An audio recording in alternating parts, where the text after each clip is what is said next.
It's a BMW E36, BMW E36 1996, 4 cylinders. They have a few types. So problem with this guy, he was not cranking, no crank at all. So battery is good, connections are good, starter motor was not getting power. So I realized that maybe, as many other people said, it's the EWS, or the theft deterrent. So the car was broken in before, so it has some problems, so I don't know. But it was driving when it stalled and not driving anymore. So steering column is all open, but that's not part of the problem. It was starting that way. Now, so took the glove box out, and that thing hanging there, that's the EWS module that was right up here. So I cut the black and green and the black and yellow, I think. I can't remember the black or so. The two thick wire, the trick is two thick wire that goes into this connector. Cut them, and towards the engine side the wire goes, you just put them together. Not the other side, doesn't matter, other side has no connection there. Keep the other wires connected this way. You still have to connect the terminal, otherwise it will not start, probably. Anyway, so after doing this, now see that it's cranking. It cranks nice, but no start.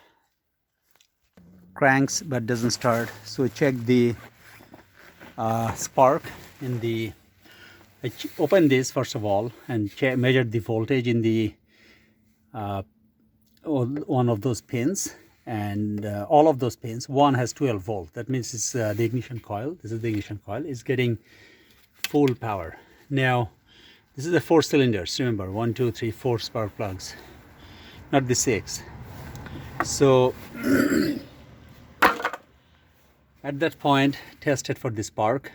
Take one out and stick it to your tongue and see if you get zapped. Oh, no, I'm just joking, okay? Don't do that. So no spark at all. So then realize it's the crankshaft position sensor. So a lot of people say the crankshaft position sensor is located somewhere here. Well, this is the camshaft position sensor, and they said crankshaft position sensor is down there, which is not the case in this car. There's no crankshaft position sensor there. In fact, it is the intake plenum was here. This is the intake manifold. Crankshaft position sensor is right below the starter motor there. There's the starter motor. So this is the starter, right below the starter. This way, you can see a little bit that red wire right below that, and it's such a way. It's the worst way to install. I mean, I don't think I'll be dealing with any other BMW, because this is insanity what they did. Just to remove that one sensor, you cannot access that way. It's particularly for this 4 cylinder, this model. Some you can, I could touch it, but the starter bolt is such, it is covering the tip of the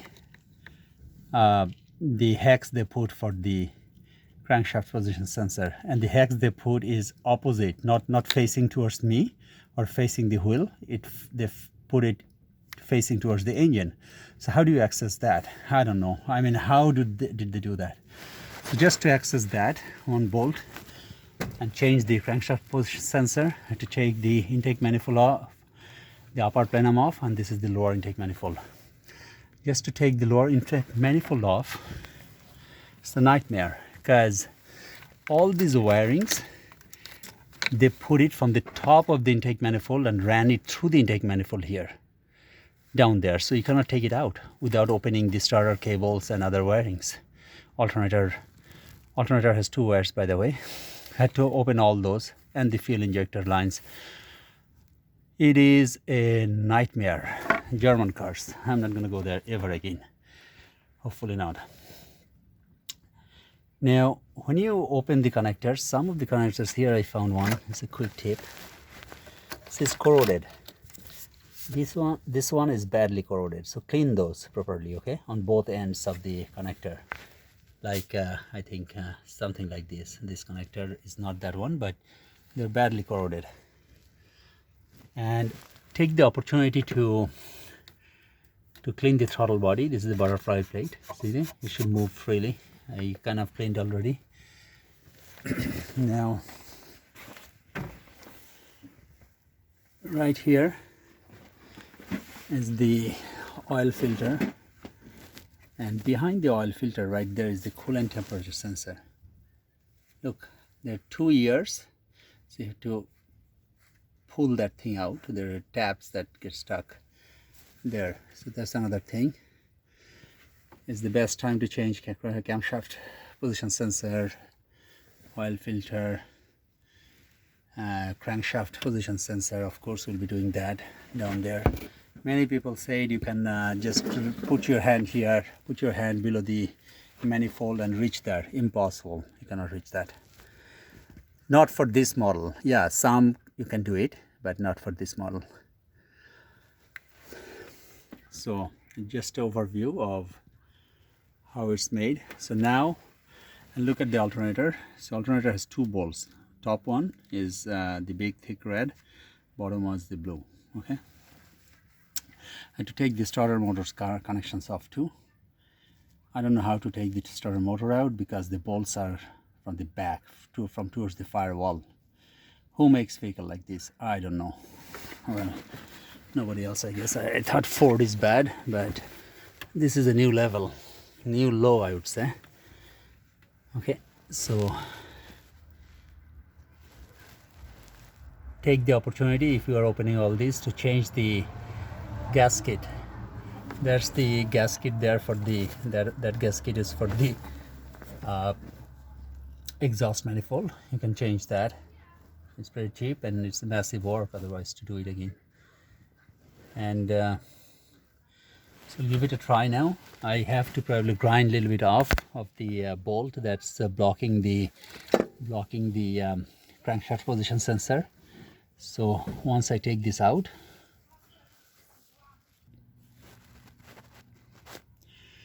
so now I took the manifold off from here. You can see it a little better, right? Right there is the, by the way, still have to take this guy out, this manifold holder. There are 2 bolts right there. I think it's 12, 13 millimeters, something like that. And right there is the crankshaft position sensor. So what I was saying is, look, they put the hold down bolt in the wrong direction, right?